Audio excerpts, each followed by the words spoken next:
Hey there, breeders, readers, and everyone in between. It's a beautiful day to make a science baby. In this video, we'll be talking about egg collection and what that involves. We've got some paperwork that we're going to run off. We've collected every document from every cycle. So we're giving you the most accurate information that we were given. So we get given multiple pieces of paper that help us actually track the medications we're taking, when to take it, how to take it, what it is, what it does. Basically the who, what, when, where, why of why you're doing what you're doing. So we made it a habit to do injections around the same time every day. So we, for some reason, we chose 11:50 a.m. every day. So we stuck to that. So if we knew we were going somewhere, we would either go after 11:50 or we get back before 11:50. Because you can't take the medications with you. These specific ones I was taking had to stay refrigerated. Yes. So we couldn't just transport them with us and do them anywhere. Yeah.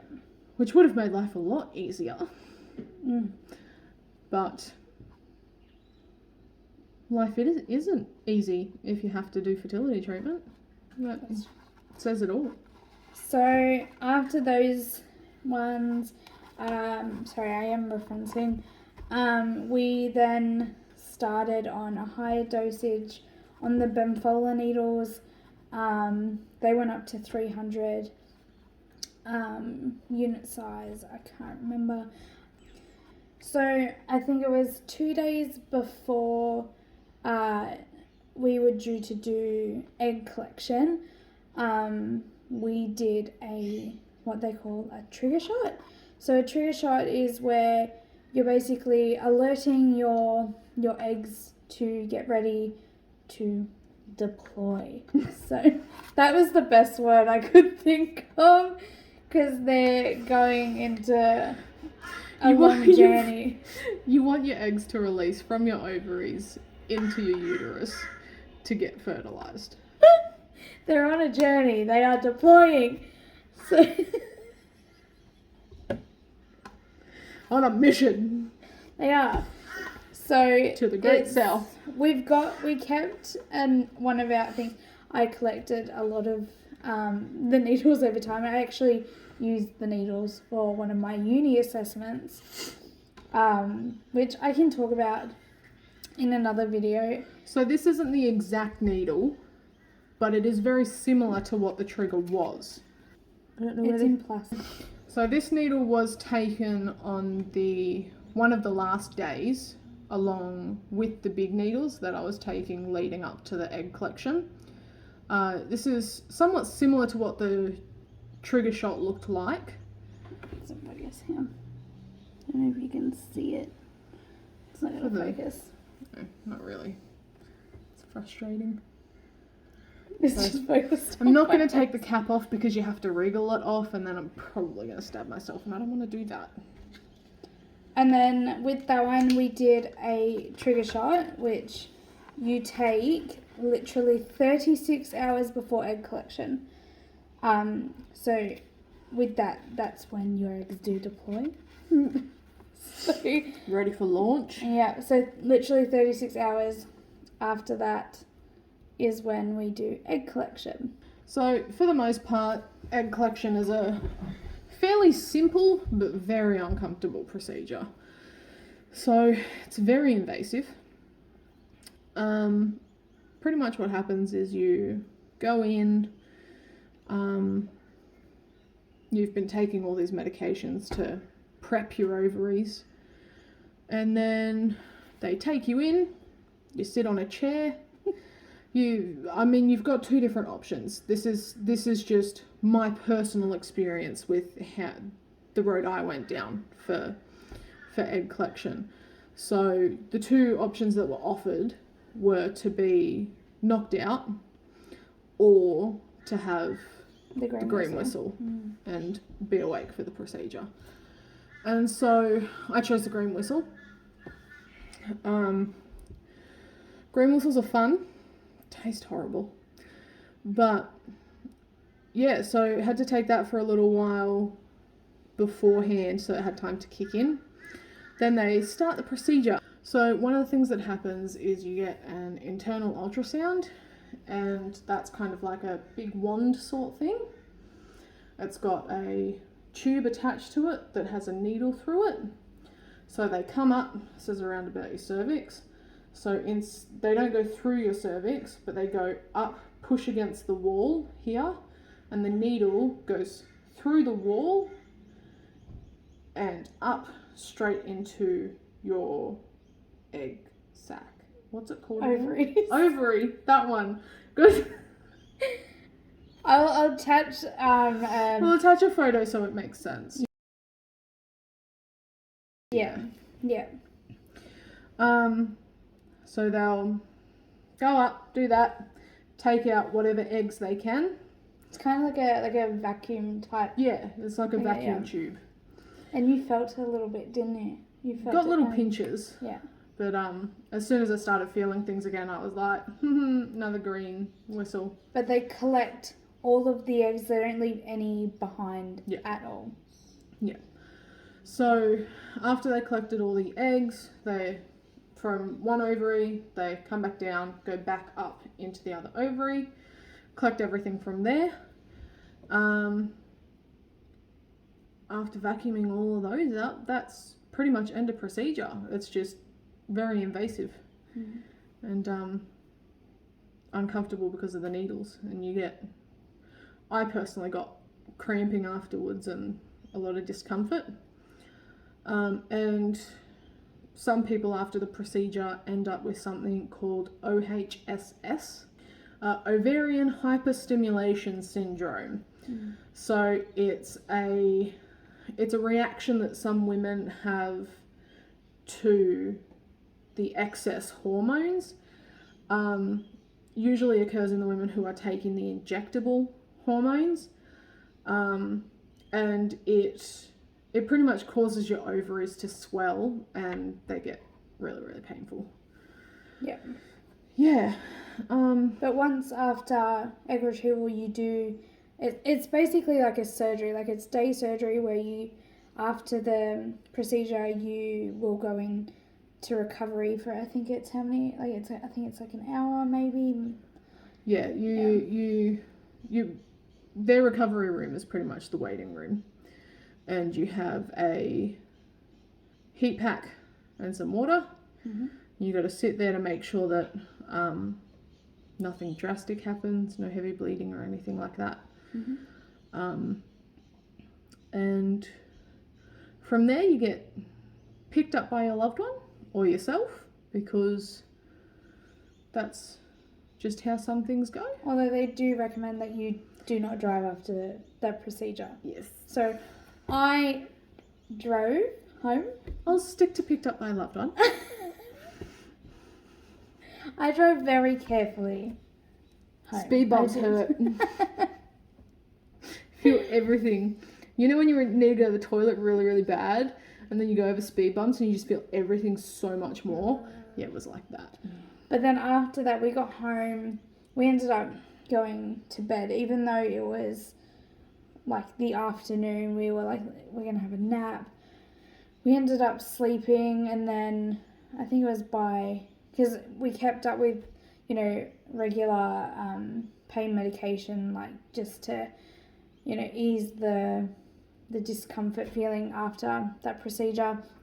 It was around 8 o'clock, I think it might have been, where Megan woke up and was in a lot of pain.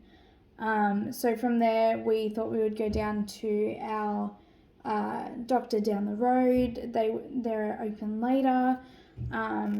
We got there and didn't particularly like the doctor.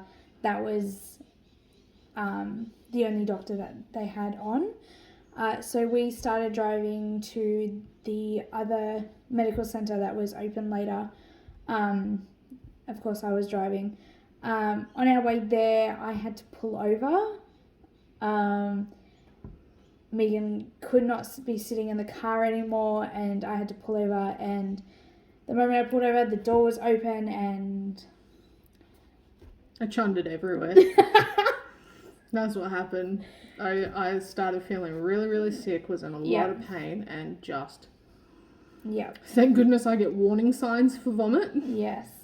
So after that, I was like, okay, that's not a good sign. So they do give you some information on things to look out for if you get, I think it's, I can't remember the... Something like a temperature, nausea and vomiting, and excessive pain. Yeah.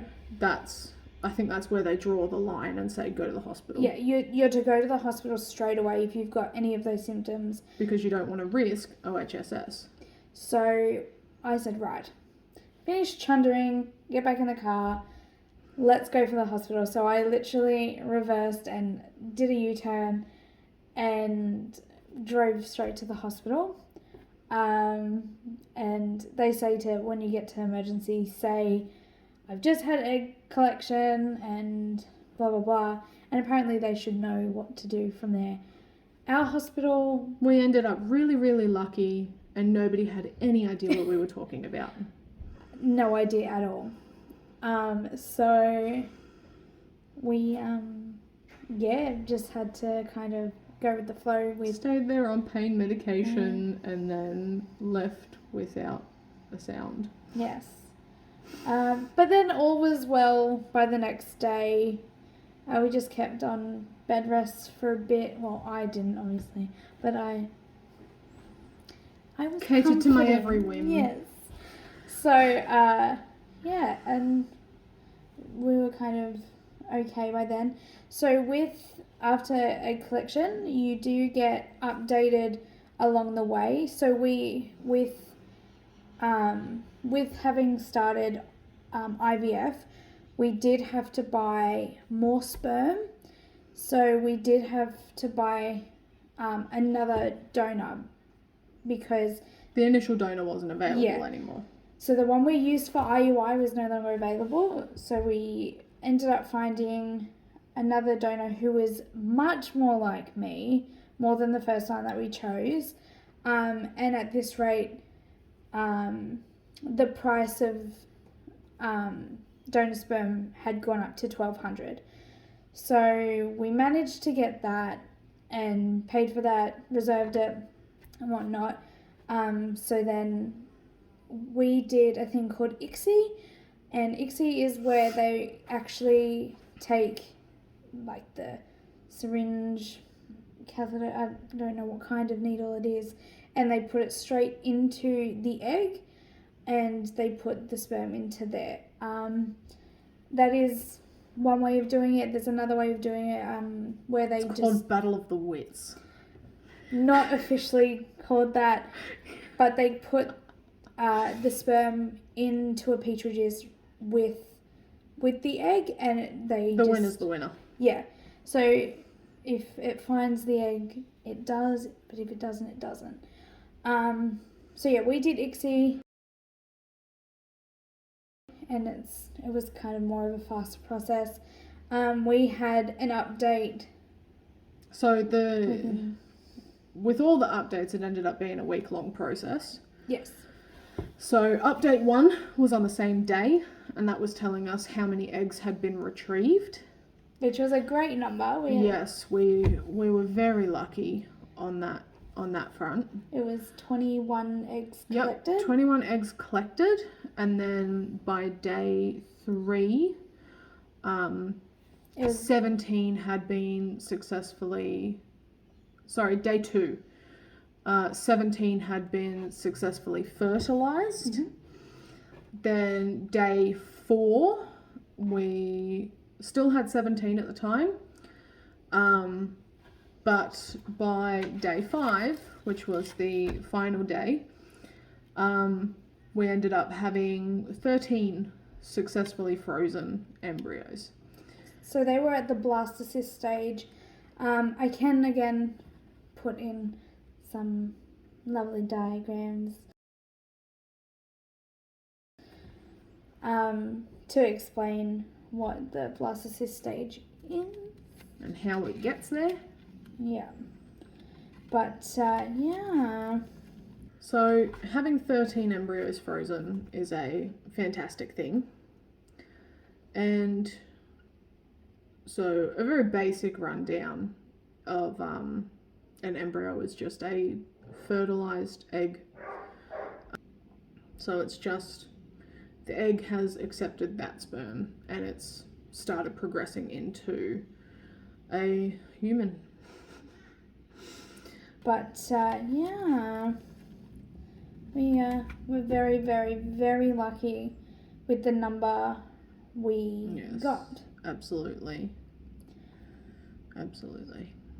Well, for the most part, when it comes to the egg collection, that's what we've got for you. So, until our next video, to which we will be covering, I don't know, you'll find out in our next video. We'll find out by the time we're posting the next video. That's right. So, for now, Hooroo And Toodle Pip.